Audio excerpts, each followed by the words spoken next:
ಹೌದು ವೀಕ್ಷಕರೇ, ಏನು ರಾಜ್ಯದಲ್ಲಿ ನಾಯಕತ್ವ ಬದಲಾವಣೆ ಚರ್ಚೆ ನಿಮಗೆಲ್ಲ ಗೊತ್ತಿರಬಹುದು. ನಾಯಕತ್ವ ಬದಲಾವಣೆ ಅಂತೂ ಹಾಗೆ ಆಯಿತು. ಈಗ ಏನಿದ್ರು ಡಿ ಕೆ ಶಿವಕುಮಾರ್ ಅವರು ನಾಳೆ ಮುಖ್ಯಮಂತ್ರಿಯಾಗಿ ಪದಗ್ರಹಣ ಮಾಡ್ತಾ ಇದ್ದಾರೆ. ಇಂಥ ಒಂದು ಸಂದರ್ಭದಲ್ಲಿ ಏನು ಸಚಿವರ ಒಂದು ಪರೇಡ್ ನಡೆಸ್ತಾ ಇದ್ದಾರೆ ಅಂತಲೇ ಹೇಳ್ಬೋದು. ಹೌದು, ನಿನ್ನೆ ದೆಹಲಿಯಲ್ಲಿ ನಡೆದಂಥ ಸಭೆಯಲ್ಲಿ ಸಿದ್ದರಾಮಯ್ಯ ಮತ್ತು ವೇಣುಗೋಪಾಲ್ ಮತ್ತು ಡಿ ಕೆ ಶಿವಕುಮಾರ್, ರಾಹುಲ್ ಗಾಂಧಿ, ಮಲ್ಲಿಕಾರ್ಜುನ ಖರ್ಗೆ ಅವರು ಸಭೆ ನಡೆಸಿ ಮಿಡ್ನೈಟ್ ರಾತ್ರಿ ಯಾರ್ಯಾರು ಸಚಿವರಾಗಬೇಕಂತೇಳಿ ಒಂದಿಷ್ಟು ಖಡಕ್ ಸೂಚನೆ ಕೊಟ್ಟಿದ್ದಾರೆ ಅಂತ ಹೇಳ್ಬೋದು. ಅದು ರಾಹುಲ್ ಗಾಂಧಿ ಅವರು ಯುವಕರಿಗೆ ಹೆಚ್ಚಿನ ಆದ್ಯತೆ ಕೊಡಿ ಅಂತೇಳಿ ಸಿದ್ದರಾಮಯ್ಯ ಮತ್ತು ಡಿ ಕೆ ಶಿವಕುಮಾರ್ ಅವರಿಗೆ ತಿಳಿಸಿದ್ದಾರೆ ಅಂತಲೇ ಹೇಳ್ಬೋದು.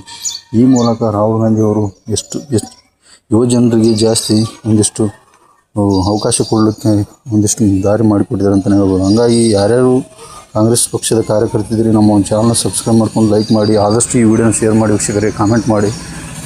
ಜೈ ಡಿ ಕೆ ಶಿವಕುಮಾರ್ ಅಂತ. ಹೌದು, ಜಮೀರ್ ಅವ್ರನ್ನ ಹೊರತುಪಡಿಸಿ ಉಳಿದೆಲ್ಲರೂ ಸಚಿವರಾಗುವಂಥ ಸಾಧ್ಯತೆ ಇದೆ.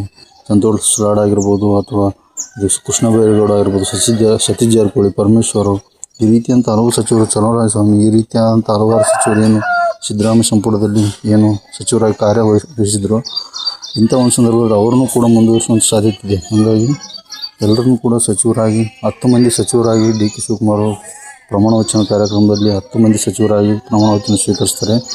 ಆ ನೆಕ್ಸ್ಟ್ ಎರಡನೇ ಪಟ್ಟಿಯಲ್ಲಿ ಇನ್ನು ಉಳಿದಂಥ ಯುವಕರಿಗೆ ಆದ್ಯತೆ ಕೊಡುವಂಥ ಸಾಧ್ಯತೆ ಇದೆ ವೀಕ್ಷಕರೇ. ಹಾಗಾಗಿ ನಮಸ್ಕಾರ ವೀಕ್ಷಕರೇ.